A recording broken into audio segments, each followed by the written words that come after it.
Naskah proklamasi tulisan tangan Insinyur Soekarno.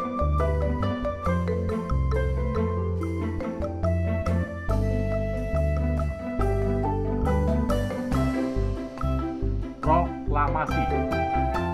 Kami bangsa Indonesia dengan ini menyatakan kemerdekaan Indonesia. Hal-hal yang mengenai pemindahan kekuasaan dan lain-lain diselenggarakan dengan cara saksama dan dalam tempo yang sesingkat-singkatnya. Jakarta, hari 17 bulan 8 tahun 05, atas nama bangsa Indonesia, Soekarno-Hatta.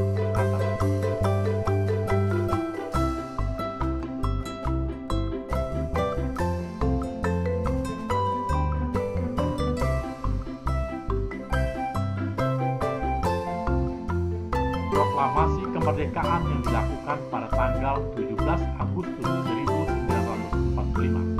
Peristiwa tersebut menjadi tonggak sejarah di mana bangsa Indonesia berhak atas kemerdekaan dan wajib mempertahankannya. Teks proklamasi ditulis di Rumah Laksamana Tadasi Muda, Jalan Imam Bonjol nomor 1. Para penyusun teks proklamasi adalah Insinyur Soekarno, Dr. Randus Muhammad Hatta, dan Mr. Ahmad Subarjo. Yang menandatangani teks proklamasi adalah Insinyur Soekarno dan Dr. Randus Muhammad Hatta atas nama bangsa Indonesia. Teks proklamasi diketik oleh Sayuti Meli. Pembacaan proklamasi pada tanggal 17 Agustus 1945 di kediaman Soekarno, Jalan Pegangsaan Timur nomor 56. Bendera merah putih yang telah dijahit oleh Ibu Fatmawati dikibarkan.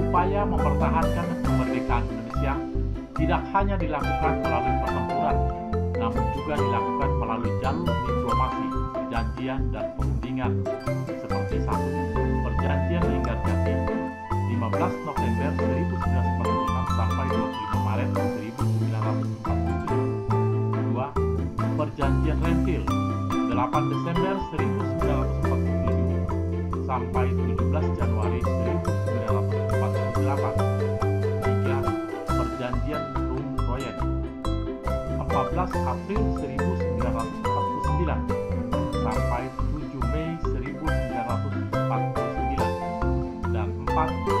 Konferensi Meja Bundar 23 Agustus 1949 sampai 2 November 1949. Perjanjian Linggarjati adalah perunding antara Indonesia dan Belanda di Linggarjati, Jawa Barat yang menghasilkan persetujuan mengenai status kemerdekaan Indonesia.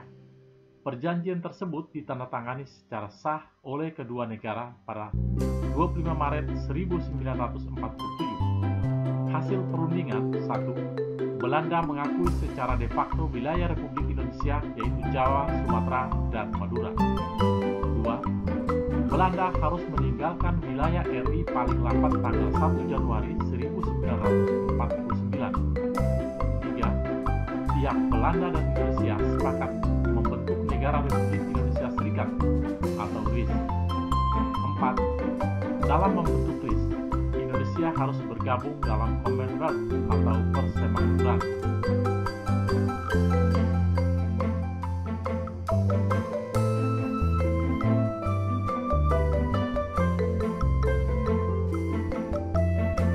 Berikut Perjanjian Renville dilakukan antara Indonesia dan Belanda yang ditandatangani pada tanggal 17 Januari 1948 di atas kapal perang Amerika Serikat. Perundingan ini ditengahi oleh Komisi 3 negara, yaitu Amerika Serikat, Australia, dan Belgia. Hasil perundingan antara lain: 1. Belanda hanya mengakui Jawa Tengah, Yogyakarta, dan Sumatera sebagai bagian wilayah Republik Indonesia. 2. Disetujuinya sebuah garis yang memisahkan wilayah Indonesia dan daerah pendudukan Belanda. 3. TNI harus ditarik mundur dari daerah-daerah kekuasaan Belanda di wilayah pendudukan di Jawa Barat dan Jawa Timur. Berikut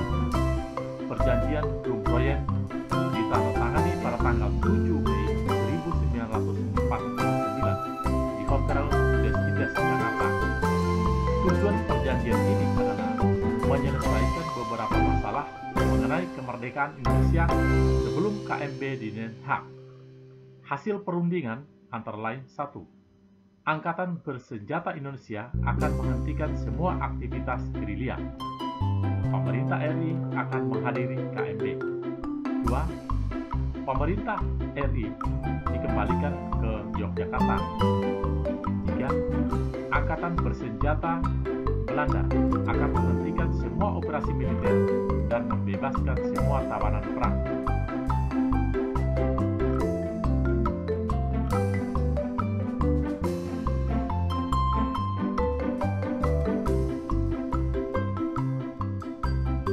Hasil dari konferensi Meja Bundar: 1. Belanda mengakui RIS atau Republik Indonesia Serikat sebagai negara merdeka dan berdaulat. 2. Status Irian Barat diselesaikan dalam waktu setahun sesudah pengakuan kedaulatan. 3. Akan dibentuk Uni Indonesia Belanda.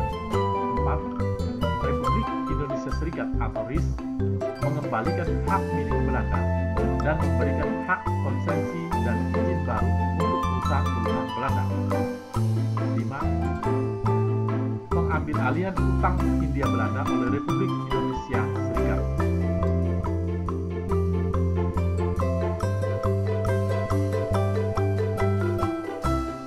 Sangsaka merah putih merupakan sebutan bagi bendera nasional Indonesia. Warna merah putih memiliki makna: merah berarti berani dan putih berarti suci. Bendera pusaka dibuat oleh Ibu Fatmawati pada tahun 1944. Bahan bendera terbuat dari katun Jepang dengan ukuran 276 cm kali 200 cm. Karena usianya yang sudah tua, Sangsaka merah putih terakhir kali berkibar pada tahun 1969 dan bendera disimpan di Museum Nasional.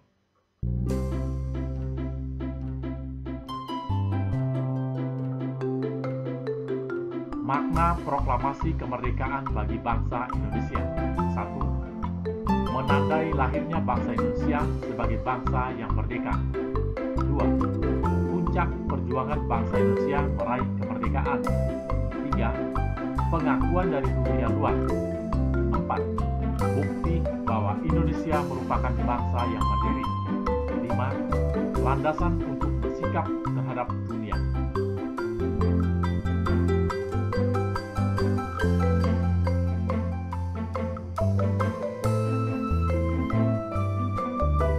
Menandai lahirnya bangsa Indonesia sebagai bangsa yang merdeka. Proklamasi kemerdekaan Indonesia merupakan peristiwa bersejarah bagi bangsa Indonesia. Peristiwa ini menandai kelahiran negara Indonesia.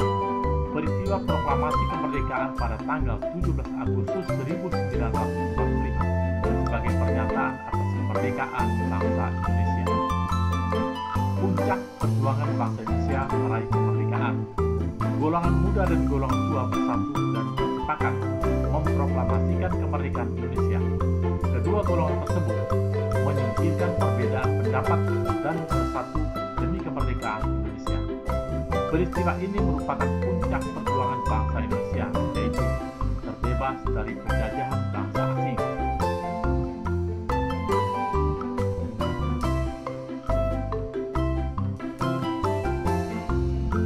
Pengakuan dunia luar. Pembacaan teks proklamasi kemerdekaan oleh Soekarno menjadi pengumuman kepada dunia bahwa Indonesia telah merdeka dan sejajar dengan negara lain sebagai bangsa yang berdaulat. Keadaan ini diikuti dengan pengakuan dari negara lain. Negara pertama yang mengakui kemerdekaan Indonesia adalah Mesir.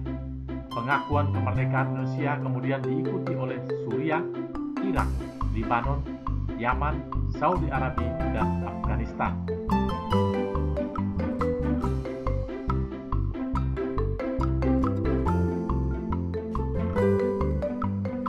Penerapan makna proklamasi kemerdekaan Indonesia di kehidupan sehari-hari. Proklamasi kemerdekaan Indonesia menandai kelahiran bangsa Indonesia sebagai bangsa yang merdeka dari penjajahan. Oleh sebab itu, kita harus memaknai proklamasi kemerdekaan dalam kehidupan sehari-hari.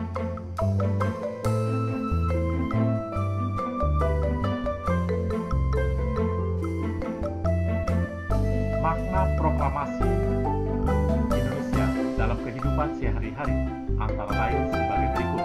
1. Di lingkungan rumah, saling menghormati dan menghargai antar anggota keluarga. Bangga memakai barang buatan dalam negeri.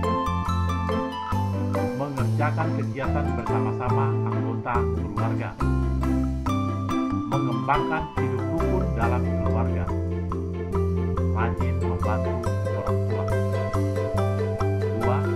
Di lingkungan sekolah, yaitu mengisi kemerdekaan dengan giat belajar, mengikuti upacara bendera dengan tertib dan khidmat,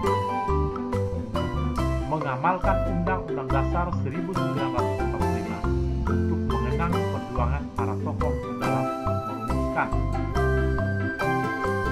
mengikuti kegiatan pramuka di sekolah, dan toleransi dengan teman yang berbeda suku dan agama.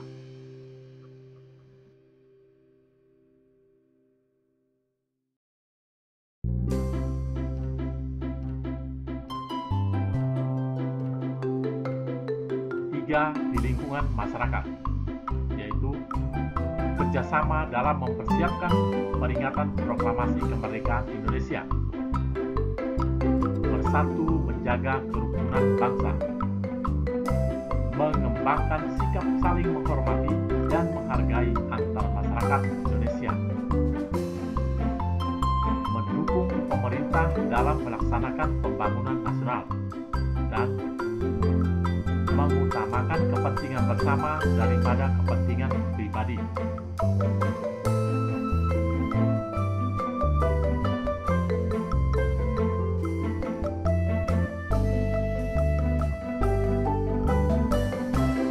Upaya mempertahankan kemerdekaan Indonesia. Setelah kemerdekaan Indonesia diproklamasikan, bangsa asing datang kembali untuk menguasai Indonesia. Perjuangan pun berlanjut dengan tujuan untuk mempertahankan kemerdekaan Indonesia. Perjuangan tidak lagi bersifat kedaerahan, melainkan bersifat nasional.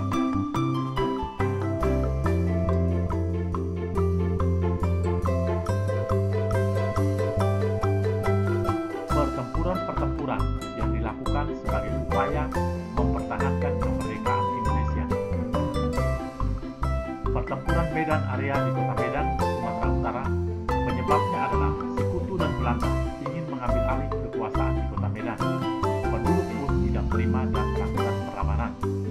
Berikut pertempuran Ambarawa di Kota Semarang, Jawa Tengah.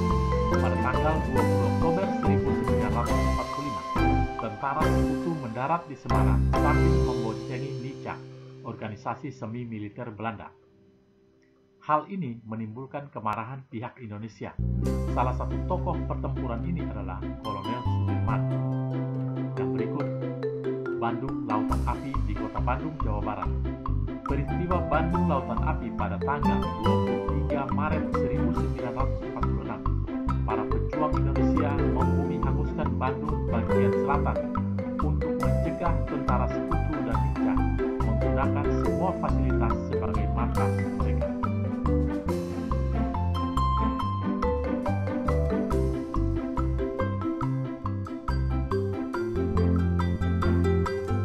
Kerjasama dalam upaya mempertahankan kemerdekaan Indonesia. Setelah proklamasi kemerdekaan, semangat persatuan terus dijaga. Bangsa Indonesia kembali bersatu untuk mempertahankan kemerdekaan dari ancaman bangsa asing. Mereka bekerja sama mengusir bangsa asing yang kembali ingin menguasai Indonesia.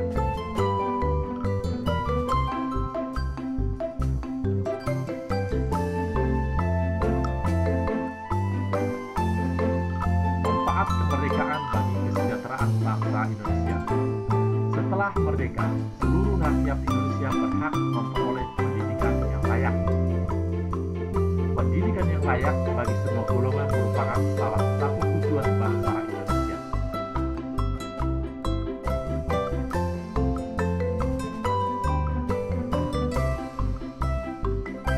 Setelah merdeka, perekonomian Indonesia berhasil dikuasai oleh negara.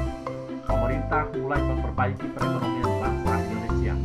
Rakyat Indonesia dibebaskan untuk melakukan kegiatan ekonomi untuk meningkatkan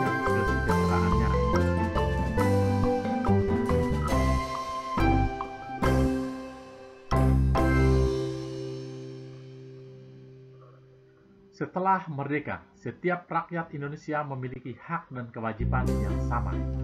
Meningkatkan kesejahteraan rakyat merupakan tanggung jawab pemerintah.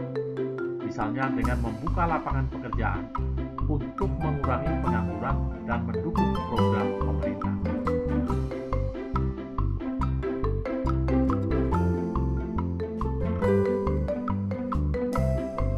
Upaya meningkatkan kesejahteraan pada masa awal kemerdekaan.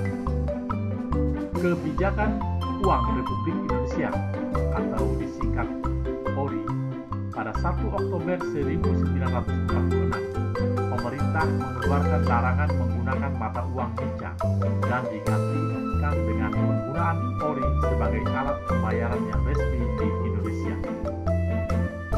Konferensi Ekonomi pada tahun 1946, Menteri Kemakmuran Darmawan Mangunkusumo mengundang para kepala daerah di Pulau Jawa untuk mengadakan konferensi ekonomi.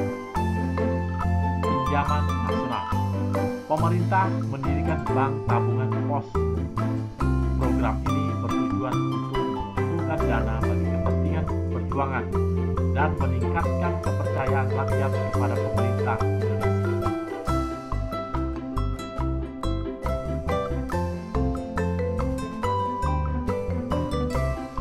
Upaya meningkatkan kesejahteraan pada masa awal kemerdekaan. Badan Perancang Ekonomi atau Planning Board pada tahun 1947, Menteri Kemakmuran A.K. Ghani mengusulkan pembentukan Badan Perancang Ekonomi. Badan ini bertugas menyusun rencana pembangunan ekonomi.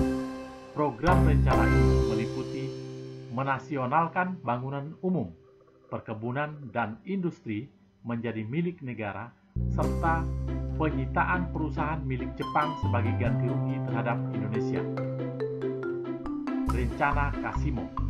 Menteri Urusan Bahan Makanan I.J. Kasimo menyusun sebuah program yang disebut Rencana Kasimo. Tujuan program ini adalah untuk meningkatkan kesejahteraan rakyat dengan meningkatkan produksi pangan.